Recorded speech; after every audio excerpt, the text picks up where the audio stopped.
तो unit 4 GST अब हम रिवाइज करने वाले हैं। मुझे ऐसा लगता है कि एक क्वेश्चन जीएसटी के रजिस्ट्रेशन प्रोसेस पर जरूर आएगा, क्योंकि ये नया नया चीज है, कैसे इस पर रजिस्ट्रेशन करना है। ये एक one of the important question हो सकता है यूनिट 4 से। एंड इसके ऑफेंसेस, ये दो क्वेश्चन यूनिट 4 से आ सकते हैं, चाहे वो घुमा फिरा के पूछें। सो रजिस्ट्रेशन अंडर जीएसटी की बात करते हैं। सो बेसिकली हर टैक्स सिस्टम में जरूरी है कि आप अपने आप को as a tax payer register कराओ उनकी साइट पर, या फिर आप अपने आप को एक टैक्स पेयर कहलाओगे जब आप रजिस्ट्रेशन करवाओगे। सो रजिस्ट्रेशन जीएसटी के अंदर एक one of the important aspect है, हर टैक्स सिस्टम में होता है। The tax compliance in the economy, क्योंकि आप टैक्स देते हो तो इकोनॉमी की ग्रोथ होती है, तो इसीलिए हम टैक्स के रजिस्ट्रेशन को इकोनॉमी के साथ जोड़कर देखते हैं। रजिस्ट्रेशन किसी भी बिजनेस एंटिटी का हो under the GST law imply करता है कि उनको एक यूनिक नंबर मिलता है जो उनकी बिजनेस एंटिटी को एक अलग गोइंग कंसर्न जैसे कंसेप्ट हम पढ़ते हैं। तो गोइंग कंसर्न कंसेप्ट आपको तभी मिलेगा जब आपकी खुद की एक एंटिटी होगी, बिजनेस अपने ओनर से अलग होगा, तो उसके लिए उनको एक यूनिक नंबर ऑब्टेन होता है after the registration under GST law. Now there are some important things that we need to know is what is required to register। कैसे हमें पता लगेगा कि आपको रजिस्टर होना है। सो बेसिकली वो बिजनेस जिसका टर्नओवर एक्सीड करता है 40 lakhs and it is different in different states, but it is different for north eastern and hill states. तो वहां पर 10 लाख का मेंशन है और यहाँ पर 40 लाख का। तो अगर आपका टर्नओवर 40 लाख से एक्सीड होता है बिजनेस का, तो आपको रिक्वायर है कि आप अपने आप को रजिस्टर करवाएं। एंड 10 लाख से अगर आप नॉर्थ ईस्ट या हिल स्टेट्स की बात करते हैं। बिजनेसेस, कई सर्टेन स्पेसिफिक बिजनेस हैं जिनके लिए जीएसटी मैंडेटरी है, और अगर वहां पर जीएसटी नहीं कराया जाता रजिस्ट्रेशन, तो उस बिजनेस को बहुत ज्यादा नुकसान होता है। एज इन लॉ की नजर में देखिए तो उस बिजनेस को बंद भी कर सकते हैं। तो सर्टेन स्पेसिफिक बिजनेसेस होते हैं जहां पर जीएसटी मैंडेटरी होता है, तो उनके लिए वहां रूल निभाना ही जरूरी है, और अगर वो नहीं करते तो उनको पेनल्टीज का भुगतना पड़ता है। अगर ऑनलाइन रजिस्ट्रेशन की बात करें तो यहाँ पर 2 से 6 वर्किंग डेज लगते हैं, तो ये चीजें आपको ध्यान रखनी है। अब इसके प्रोसेस की बात करते हैं, जो मुझे सबसे इम्पोर्टेंट क्वेश्चन लग रहा है यूनिट 4 से, जो आपको जीएसटी प्रोसीजर रजिस्ट्रेशन प्रोसेस हो सकता है कि पूछे। रजिस्ट्रेशन प्रोसेस अगर ओवरव्यू देखा जाए तो 3 स्टेप्स का ही चीज है कि यहाँ पर आप एप्लीकेशन देते हो, आपके डॉक्यूमेंट्स वहां जाते हैं एप्लीकेशन के साथ, उसके बाद आपका वेरिफिकेशन किया जाता है। So application is one of the one step, first step. The second step is verification, how your documents are correct, कितनी आपने करेक्ट इन्फॉर्मेशन दी है, how you viewing your self. So यहाँ पर सारी वेरिफिकेशन की जाती है। एंड देन अप्रूवल और the rejection as per the case. So जैसे केस होगा आपका रिक्वायर, अगर डॉक्यूमेंट्स पूरे हैं तो आपको अप्रूवल मिल जाएगी, अगर पूरे नहीं हैं तो रिजेक्शन हो जाएगा आपके एप्लीकेशन का। सो यहाँ पर रजिस्ट्रेशन प्रोसेस मेन चीजों में देखा जाए तो 3 प्रोसेस है, एप्लीकेशन, वेरिफिकेशन, अप्रूवल और रिजेक्शन। नाउ सबसे पहले स्टेप 1 अगर आपको एग्जाम में समझाने को आएगा रजिस्ट्रेशन, तो यहाँ पर ऑनलाइन क्योंकि जीएसटी रजिस्ट्रेशन होता है, तो यहाँ पर आती है बात जो हमारी कॉमन पोर्टल की। जीएसटी पोर्टल है, यहाँ पर आप जाएंगे, आप रजिस्ट्रेशन नाउ करेंगे एज अ टैक्स पेयर, जो आप नॉर्मल टैक्स पेयर के अंडर करेंगे। तो सबसे पहला जो आपका स्टेप होगा वो होगा जीएसटी पोर्टल पर जाना। So step 1 is GST portal. इसको आप और अच्छे से समझाएंगे कि जीएसटी पोर्टल जाना है by use of internet and all this. Step 2 is form, जो आपका पार्ट ए आता है, इस फॉर्म जीएसटी रजिस्ट्रेशन फॉर्म है आपका जीएसटी रजिस्ट्रेशन 01। सो यहाँ पर आप फॉर्म भरते हैं जिसमें आप सारी अपनी की डिटेल्स देते हैं। सबसे पहले तो कि आपकी ईमेल एड्रेस क्या है, मोबाइल क्या है, वगैरह वगैरह, आप कौन से स्टेट में हैं, कौन से डिस्ट्रिक्ट में हैं, आपका बिजनेस का नाम क्या है, आपका पैन नंबर क्या है, आप टैक्स पेयर में रजिस्ट्रेशन करना चाहते हैं, आप न्यू रजिस्ट्रेशन है, तो आपकी जो बेसिक इन्फॉर्मेशन होती है वो पार्ट ए में फिल करी जाती है। और इस पार्ट ए का आप याद रखेंगे कि रजिस्ट्रेशन 01 है, क्योंकि आपके आगे भी और सारे रजिस्ट्रेशन के नंबर आएंगे, तो आपको चीजें ध्यान रखनी है। नाउ जो आपने ईमेल एड्रेस दिया है, मोबाइल नंबर दिया है, स्टेप 3 में आपको एक ओटीपी रिसीव्ड होता है, जहां पर आप अपने रजिस्ट्रेशन या अपने मोबाइल के ईमेल एड्रेस के वेरिफिकेशन के पात्र होते हैं। अगर आपको रिसीव नहीं होता है तो आप क्लिक कर सकते हैं ऑन रीसेंड OTP। तो ये बहुत कॉमन चीज है, ये मुझे नहीं लगता कि आज की जनरेशन को समझाने की जरूरत है। The step 4 is all about the temporary reference number जो आपको जनरेट होगा after you enter your OTP। उसके बाद आपको मिलेगा टेम्पररी रेफरेंस नंबर, जहां पर आप रेफरेंस नंबर को यूज करके आपके फर्दर स्टेप्स में जा सकते हैं। तो ये टेम्पररी नंबर जो रेफरेंस नंबर आपको इशू होगा और वो आपको लिख के रखना है, वो आपके लिए जरूरी है to go further. Now the step 5 is all about part B form, जहां पर आप फिल करेंगे अपनी सारी डॉक्यूमेंट्स के बारे में। तो पार्ट बी फॉर्म कैसे फिल करेंगे, आप तभी पार्ट बी फॉर्म फिल कर पाएंगे जब आप अपना रेफरेंस नंबर डालेंगे। तो आपको री लॉग इन करना पड़ेगा। Now the uploading documents is the step 6। Uploading documents, यहाँ अपने सारे रिक्वायर्ड डॉक्यूमेंट्स को अपलोड किया जाएगा जो जो आपके वेबसाइट्स पर मांगे होंगे। And then the documents has to be verified by GST officer. Now यहाँ पर हमारा वेरिफिकेशन का प्रोसेस शुरू हो गया। सो वेरिफिकेशन में आप GST ऑफिसर जो है वो 3 वर्किंग डेज में आपके डॉक्यूमेंट्स को वेरीफाई करेगा। स्टेप 8 आता है, अगर आपके डॉक्यूमेंट्स करेक्ट हैं तो वो अप्रूवल मिल जाएगा।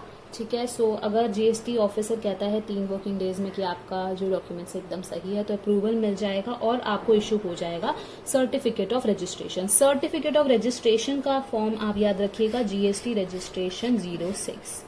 सो अभी आपको समझ आ जाएगा कि एकदम हम 06 पे कैसे पहुंचे। अभी तक तो हम रजिस्ट्रेशन 01 और 2 पर थे, तो अब 3 कैसे आता है। 3 तब आएगा जब आपके डॉक्यूमेंट्स पूरे नहीं हैं और आपके जो GST ऑफिसर हैं जो उनको आपके और डॉक्यूमेंट्स की जरूरत है। तो अगर और डॉक्यूमेंट्स की जरूरत हुई तो आपका फॉर्म GST रजिस्ट्रेशन 03 आता है। उसके बाद आप अपने रिक्वायर्ड डॉक्यूमेंट्स को with in 7 days GST registration 04 के अंदर आप वहां पर उन डॉक्यूमेंट्स को सबमिट कराते हैं जो कि ऑफिसर को चाहिए। उसके बाद अगर उनको वो सेटिस्फैक्शन नहीं होता है कि दैट डॉक्यूमेंट्स आर करेक्ट और फेयर और something like that, then the officer may reject the GST application and that comes under GST registration 05. So this is what all about registration, and I think this question can come, the process can come. So this process is applicable on किस किस चीजों में ये applicable है। ये process available है interstate, voluntary, casual, reverse charge, ISD, agents, e-commerce, यानी कि सब सारे स्टेक होल्डर्स की ही लिख दिया है कि सभी में ये प्रोसेस एप्लीकेबल होता है। और इस प्रोसेस में ओवरऑल 17 डेज का अप्रोक्स टाइम लग सकता है। Now there are some documents that you have to submit. These documents, I don't think this question can come, but yes, I have to revise this. So these following documents जो आपको submit करने होते हैं while the registration is basically the possession or the rent deed, यानी कि आप जिस premises में रहते हैं उसका जो rent deed होगा, या फिर अगर आप उस premises को own करते हैं तो आपके पास possession letter होगा, वो आपको सबमिट करना होता है आपको, और as the case may be. So उसके बाद आर्टिकल ऑफ एसोसिएशन होते हैं कंपनी या पार्टनरशिप डीड के, जिसमें सारी चीजें लिखी होती हैं कि कौन कौन से कैसे कैसे रूल्स फॉलो होंगे। तो ये चीजें आर्टिकल ऑफ एसोसिएशन के अंदर आती हैं। उसके बाद there is a list of items जहां पर टैरिफ्स जो प्रपोज्ड होते हैं टू बी मैन्युफैक्चर्ड, उन लिस्ट ऑफ आइटम्स पर के डॉक्यूमेंट्स आपको देने होते हैं। The registration certificate issued under Shop and Establishment Act and PAN number. So PAN number is one of the important thing that you have to submit. And there's another registration certificate जो आपको Shop and Establishment Act में मिला होगा। जब आपकी shop establish हुई होगी उस एक्ट में आपको रजिस्ट्रेशन कराना होता है, तो वो रजिस्ट्रेशन सर्टिफिकेट भी important है to register under GST. Now there is some duly filled in application in the form of R1 and triplet, यानी कि 3 फॉर्म्स आपको R1 के देने होते हैं। Grounds plan of the premises in duplicate including details of P&M etc. So आपको plant and machinery में जो भी आपके प्रेमिसेस के अंदर हैं उनकी डिटेल्स देनी होती हैं, जिसको जो आपके बिजनेस को रेवेन्यू कमा के दे रही हैं, and details of your partners, और if it is a partnership, director of the company if it is a company, और proprietors if it is a business, and not only the details of each of the businesses or the partners, also their addresses, their name, their background, everything has to be submitted with GST. So there are some documents that has to be filled. So this is one of the important question I think that can come, is the registration process. Now the second thing is GST returns, how the GST returns has to be filed. So basically return क्या होता है, जब भी हम taxes को file करते हैं, GST returns की बात कर रहे हैं तो यानी कि हम taxes को फाइल कर रहे हैं GST के अंडर। यहाँ पर बेसिकली क्या होता है, जब भी हम रिटर्न्स प्रोवाइड करते हैं, रिटर्न्स देते हैं, तो इनकम जो है, हम हमारी इनकम बताते हैं टैक्स डिपार्टमेंट ऑफ इंडिया को, ठीक है। ये इंक्लूड करती है हर डिटेल इसके बारे में। सो टैक्स पेयर को अपनी सारी डिटेल्स भी देनी होती है, and all the income that have been produce, कहाँ से आई इनकम, कैसे आई, जो भी हमारा इनकम टैक्स जो आपने पढ़ा होगा उसमें सारी चीजें मेंशन होती है। नाउ द इंडिविजुअल्स कैसे कैसे आपको फाइल रिटर्न करना पड़ता है। तो अगर साल की बात करें तो 26 टाइम्स होता है। कैसे हो जाता है ये भाई, कि अगर स्पेशल केस की बात की जाए, जैसे हमने कंपोजिशन स्कीम पढ़ी थी, तो उसमें आपको 5 इन अ ईयर है, that is for small businesses. Composition scheme one of the important topic that can come. So 5 times in a year composition scheme की बात करें तो वहां पर होता है। स्पेशल केसेस में वन इंडिविजुअल को 26 टाइम्स साल के आपको अपना जीएसटी फाइल करना होता है, जीएसटी रिटर्न्स करना होता है। और बिजनेस ओनर्स जब हम बात कर रहे हैं तो 2 times every month. Okay, now 2 additional time half yearly. So ये चीजें दिखने में लग रही हैं कि कुछ नहीं है, बट अगर आप ये एग्जाम में मेंशन करते हैं तो बहुत सही पॉइंट्स मिल सकते हैं, बहुत सही मार्क्स आपको मिल सकते हैं। सो 2 एडिशनल टाइम हाफ ईयरली करना होता है एंड 2 टाइम्स एवरी मंथ करना होता है। नाउ टाइप्स ऑफ रिटर्न्स की बात करते हैं। So there are returns like 11 GST returns. So GST returns 11 की बात करें तो मैंने इसको बहुत इजी फॉर्म में करने की कोशिश करी है। सो जीएसटी 1 की बात करें so it's all about the outward supply, and GST 2 की बात करें is all about the inward supply. Third की बात करें तो क्या करना होते हैं आपको, मंथली रिटर्न्स। फोर्थ की बात करें तो आपको करना होता है क्वार्टरली रिटर्न्स। क्वार्टरली रिटर्न्स जैसे मैंने बोला आपको कंपोजिशन स्कीम के अंदर स्पेशल केसेस। जीएसटीआर 5, ये सबके आगे जीएसटीआर 5 लिखेंगे आप, GSTR 1, 2, GSTR 2, GSTR 3, GSTR 4 and so on. So GSTR 5 की बात करें तो it's all about the NRIs जो नॉन रेजिडेंट्स होते हैं। उसके बाद आईएसडी। 7 होते हैं हमारे authorities, then e-commerce, 9th is individuals, 10 is tax individuals with cancelled registration, जिनका registration cancel हो जाता है, and GSTR 11 that is individuals with refund claims, तो जिनका भी refund claims होता है। तो जल्दी से एक और बार ओवरव्यू ले लेते हैं। टाइप्स ऑफ रिटर्न्स 11 टाइप्स के होते हैं। 1 is for outward supply, 2 is for inward, 3 is for that monthly returns, that individual that pay for monthly returns. The 4th is for quarterly returns. The 5 is for NRIs. The 6 is for ISDs. The 7 is for authorities. 8 is for e-commerce. 7 is for individuals. 10 is for the people who the individuals with the cancel registration, and 11 is individuals with refund claims. ये easy way है to learn. ऐसा नहीं है कि आप NRI लिख के आ जाएंगे, आपको लिखना होगा tax, the tax paid by NRIs, तो इस फॉर्म का होगा। तो आपको इंडिविजुअली डिफाइन करना होगा, but to remember it is important. ऐसा नहीं है ना 8 को ई कॉमर्स में 7 को ई कॉमर्स लिख दोगे तो आपका आंसर करेक्ट हो जाएगा, ऐसा होगा नहीं। तो उसको याद करने का एक वन ऑफ द तरीका, ये आपको बुक में भी हर जगह मिल जाएगा, बट इसको तरीका कैसे है याद करने का, ये इंपॉर्टेंट है। तो ऐसे आपको याद करना है, outward, inward, monthly, quarterly, NRI, ISD, authorities, e-commerce, individuals, and individuals with cancel registration, individuals with refund claims. So these 3 comes together, these two, the monthly, quarterly comes together, and the inward and outward comes together. So this is the way you can learn with the types of returns. So the most important thing in types of returns is these 11 returns. So GST returns की अगर बात करें तो normal taxable person की बात करें तो ये इसके अंदर 3 जो हमारे फर्स्ट 3 GST रिटर्न्स हैं, GSTR 1, 2 एंड 3, वो अंडर आते हैं। और अदर टैक्सेबल यानी कि जो कंपोजिशन डीलर्स हैं, जो TDS हैं, जो टैक्स डिडक्शन सोर्स है, नॉन रेजिडेंट, ISD, ई-कॉमर्स, ये अदर टैक्सेबल पर्सन के अंडर आते हैं। So it's just a table, इसी का ही एक सिंपलेस्ट फॉर्म। अगर हम यहाँ पर बात कर रहे हैं कि आपको रिटर्न्स पे करना है, तो ये भी इम्पोर्टेंट है कि आपको रिटर्न्स कब कब पे करना है। तो रिटर्न्स कब कब पे करना है वो भी यहाँ पर मेंशन है कि अगर आउटवर्ड सप्लाई कर रहे हैं तो 10th of the next month करना है, इनवर्ड है तो 15th of the next month करना है। तो आप देख रहे हो पहले तो यहाँ तक ये एनआरआई तक सब इंक्रीज हो रहा है, 10, 15, 18, 20।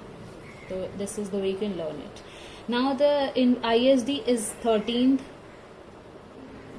ISD is what? Input Service Distributor. I hope you know what is ISD. It's the basic term, you should know it. So ये आपके शॉर्ट नोट्स में भी वैसे आ सकता है कि आप इन ई-कॉमर्स ऑपरेटर्स को ISD को थोड़ा एक्सप्लेन करें, तो ये चीजें आ सकती हैं, तो ये आपको पता होना चाहिए। Then ISD is Input Service Distributor that pays on the 13th month of next month. 13th of next month. Authorities pay on 10th of next month. E-commerce also pays on 10th of next month. We as individuals pay on 31st December, that we all know, I think you know. Next year, please remember that, not next month. We pay at the end of every year.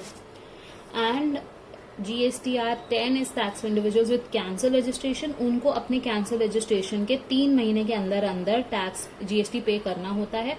और individuals with refund claim, जिसका refund claim है, उनको भी 28th of the month देना होता है GST।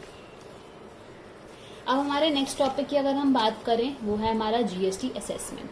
GST assessment क्या होता है, ये चीज आपको ध्यान में रखनी है। सो असेसमेंट होता है डिटर्मिनेशन ऑफ टैक्स लायबिलिटी, कि आप असेस कर रहे हो कि आपकी कितनी टैक्स लायबिलिटी बनती है, जितनी भी आपने साल में इनकम कमाई है।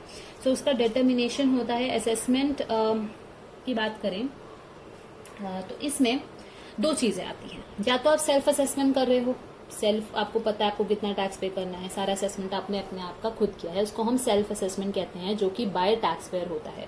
तो इसमें 2 चीजें आती हैं, बाय टैक्स पेयर और दूसरी चीज आती है by tax authority. Now there are some cases जहां पर आप खुद की असेसमेंट सेल्फ असेसमेंट ना करते हुए अथॉरिटीज को आना पड़ता है आपकी असेसमेंट करने के लिए। तो अगर आप बाय टैक्स पेयर की बात करें, तो उसमें सेल्फ असेसमेंट आता है सेक्शन 59। तो ये सारा असेसमेंट बेसिकली होता है सेक्शन 59 से लेकर आपका 64 के अंदर।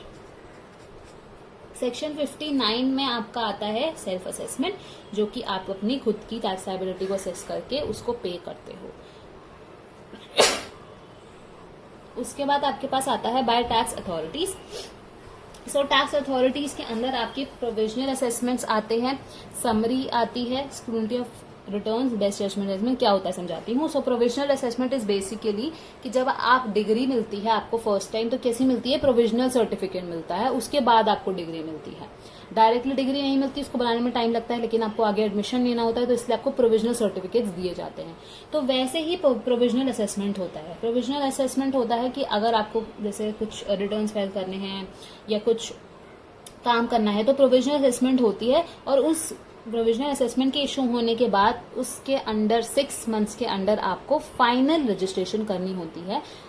और एज द केस में भी, क्योंकि ये जो फाइनल असेसमेंट होती है ये कमिश्नर 4 साल तक भी एक्सटेंड कर सकते हैं, उनके पास ऐसी पावर होती है। तो section 59 self assessment, provisional assessment officer के द्वारा की जाती है, आप खुद नहीं करते हो। फॉलोड बाय फाइनल असेसमेंट, क्योंकि मैंने आपको जैसे बोला 6 महीने के अंदर अंदर आपको फाइनल असेसमेंट करानी होती है। ये सेक्शन 60 के अंदर आता है, सेक्शन 59, 60। 61 की बात करें तो वो है scrutiny of returns. Scrutiny of returns में क्या होता है, what is scrutiny? Scrutiny is basically what is it's just a procedure जहां पर आप करेक्टनेस देखते हो। तो जो टैक्स अथॉरिटी है वो देखती है कि आपने जो रिटर्न्स फाइल किए हैं क्या वो करेक्ट हैं, क्या आपने जो इन्फॉर्मेशन दी है क्या वो सही है। ये चीजें स्क्रूनिटी ऑफ रिटर्न्स में चेक होती है, वो सेक्शन 61 के अंदर आता है बाय टैक्स अथॉरिटी। सेक्शन 62 आते हैं वो लोग जिन्होंने फाइल नहीं किया है अपना रिटर्न, बट रजिस्टर्ड हैं लेकिन फाइल नहीं किया है, सेक्शन 62। सेक्शन 63 उनसे पंगा लेता है भाई कि जो उसने रजिस्ट्रेशन नहीं किया, so unregistered person. And section 64 comes for summary. Now summary comes at the end, तो आप ऐसे याद रख सकते हैं कि सेक्शन 64 सबसे लास्ट में है, तो समरी सबसे लास्ट में बनती है।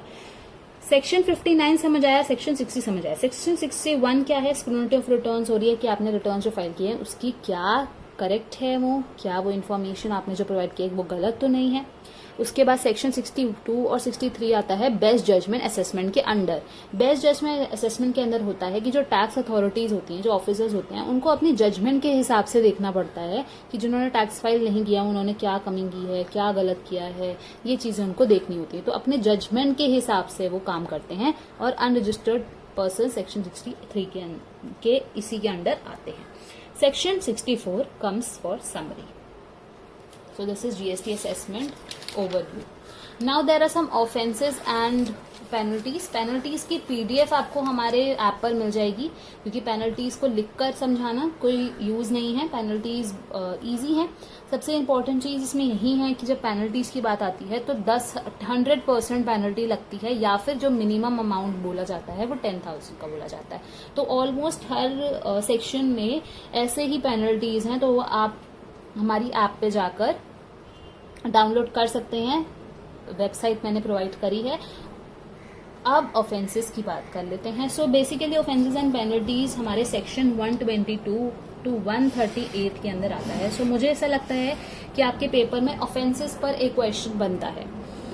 नाउ ऑफेंस होता क्या है? ऑफेंस होता है जब आप कोई भी लॉ को ब्रेक करते हो, कोई भी ऐसा एक्ट करते हो जो कि आपको नहीं करना चाहिए था, कोई ऐसा रूल है जिसको आप ब्रीच कर रहे हो, यानी आप धोखाधड़ी कर रहे हो। सो ऑफेंस एक इलीगल एक्ट होता है। जब धोखाधड़ी की बात आ रही है तो काफी सारे वर्ड माइंड में आते हैं, फ्रॉड, फेक, रॉन्ग, एवेजन। तो यही चीज फ्रॉड को 21 ऑफेंसेस को उन्होंने डिफाइन कर दी है।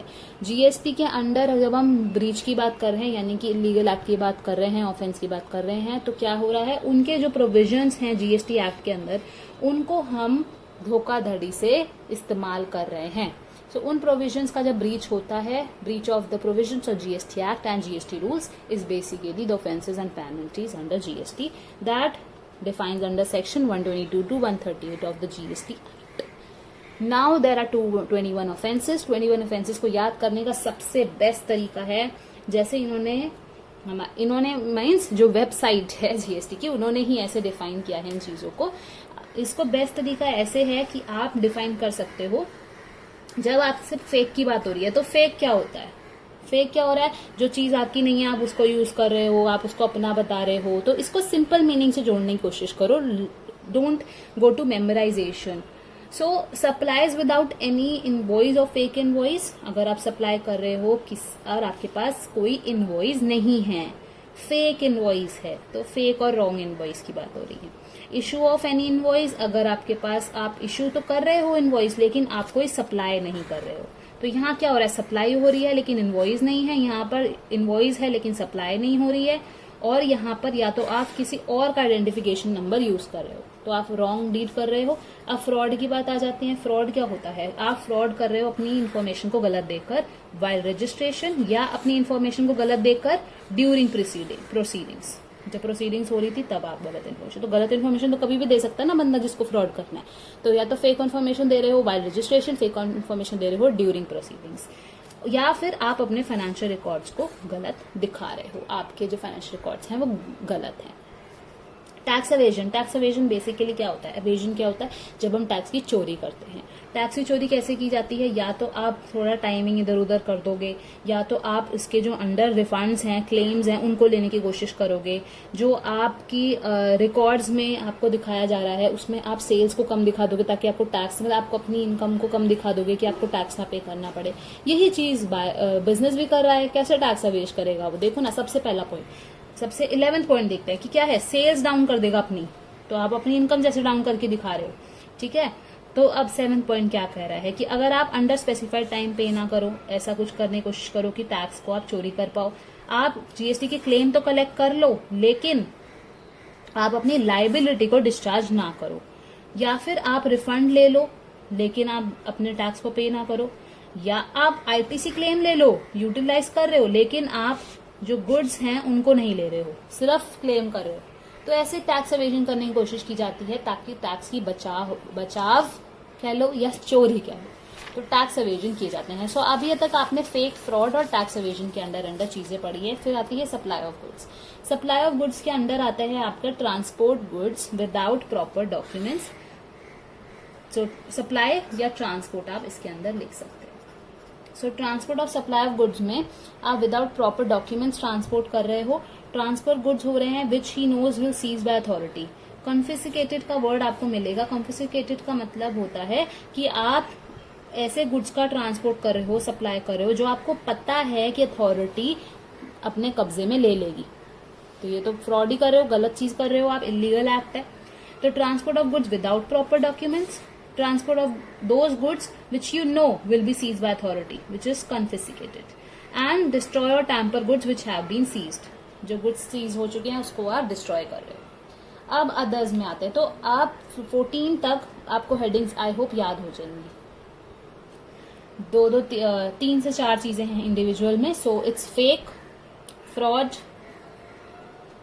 Tax evasion, supply of goods.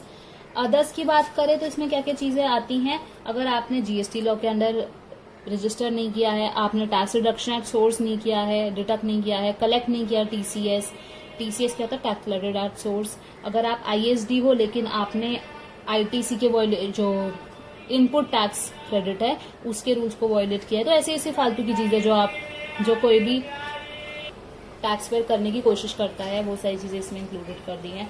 सो क्या है इसमें, not registered under GST by law, GST के अंडर आप नहीं हो, रजिस्टर्ड नहीं हो, आपने deduction tax deduction as source नहीं किया है, आपने टैक्स कलेक्ट नहीं किया है। सो कुछ भी हो सकता है, टैक्स डिडक्शन भी नहीं किया, टैक्स कलेक्ट भी नहीं किया, ऐसा भी हो सकता है। उसके बाद being an ISD he distributes ITC in violation of rules, obstructs the proper officer during his duty, यानी कि आप अपने जो आपके जीएसटी ऑफिसर्स आ रहे हैं चेकिंग वेकिंग करने हैं, टैक्स अथॉरिटी से आ रहे हैं ऑफिसर, उनको आप रोक रहे हो, उनको आप हिंडर कर रहे हो। ऑब्स्ट्रक्ट का मतलब होता है हिंडर करना, हिंडर कर रहे हो। Does not maintain all the books that require to maintain by law, आप बुक्स मेंटेन नहीं कर रहे हो अपनी, और आप कोई भी एविडेंस को डिस्ट्रॉय कर रहे हो। सो आपकी 100% पेनल्टी मिनिमम 10,000, ये मैंने आपको स्टार्टिंग में बताया था। तो ये सारी ऑफेंसेस 21 ऑफेंसेस आते हैं। इसके बाद पेनल्टीज आती हैं सेक्शन 122 टू 138 के अंदर। सो उसको यहाँ डिस्कस करने का कोई बेनिफिट नहीं है, it's all very easy if you read it. So I request you to go to our app, download the College Tutor app and enjoy the full notes there. You can ask me any doubts there. So please give your best in the exam. All the best.